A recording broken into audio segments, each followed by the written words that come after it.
Every so often, you'll go through a period in your life. You will see yourself as a failure because you don't see yourself operating in the way that you dreamed that you would. The pressure in your life right now has a purpose. It's not crushing you. It's pushing what's on the inside of you out.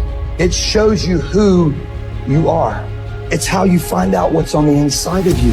I want to remind y'all of the power of the mind. You can think your way into stress. You can think your way into misery, frustration. But if you change your mind, it'll change your life. You just have to decide in your mind what you want it to be. You just have to wake up. You just have to break that negative spirit. You have to break through. There is nothing more practical than developing a vision. It's not some pie in the sky exercise. It's without a vision, you're chaotic and fragmented and hopeless and disappointed, and someone can stop you just by putting up a single obstacle.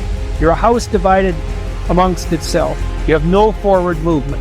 You're not enthusiastic, and that's to be filled with the Spirit of God, by the way. And your life is a sequence of disappointments and frustrations and tragedies, and you're a leaf blowing in the wind. And that is not what you're called to be. That's not what you're called to be. You're called to be a visionary constructor of the paradise of vision. Really, that's who you are.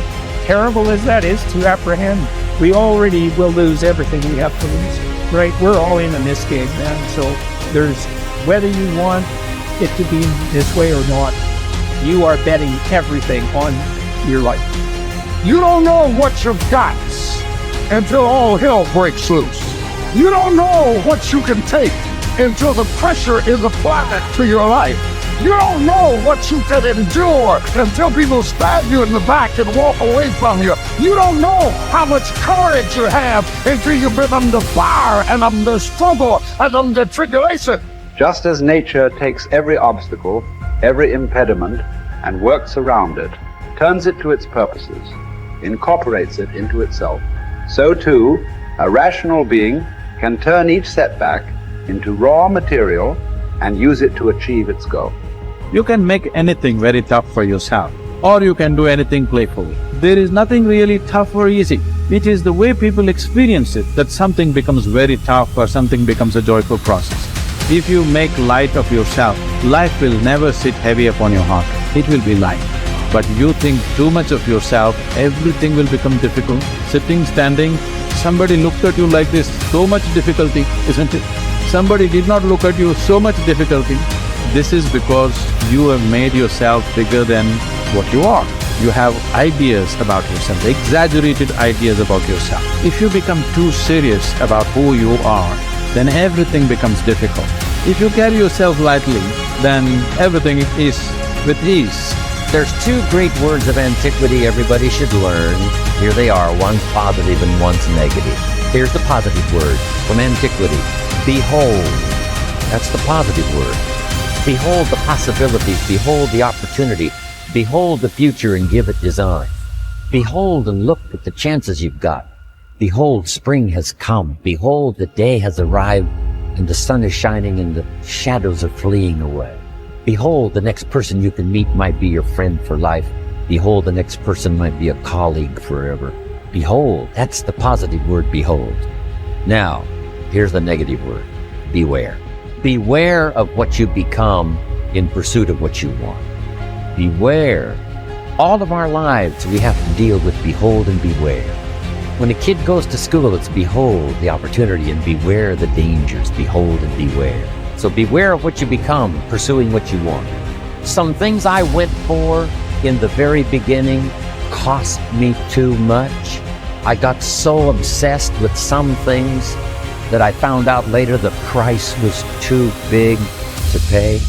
If I would have known better, I never would have paid. But sometimes we learn when. So don't become so obsessed with something that you lose your sense of reason, or it costs you your friends. Don't be so obsessed with something that you compromise your virtues and your value.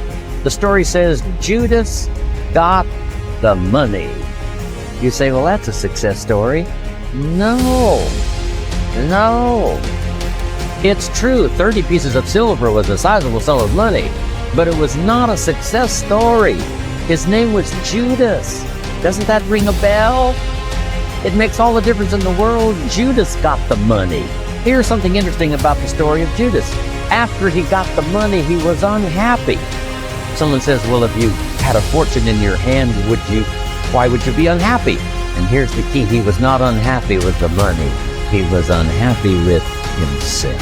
Here's a key phrase. The greatest source of unhappiness is self-unhappiness. It's not from outside the things that make us unhappy. The greatest devastating unhappiness is to be unhappy with yourself. Now, a mild form of unhappiness is construct. The desperate form of unhappiness is destruct. It's like worry. We should all worry a little, but not let it destroy our lives. So it's called caution, but not undue caution. It's called fear and worry, but not the worry that kills you, not the worry that destroys you. It's like hate. You don't need to hate your job.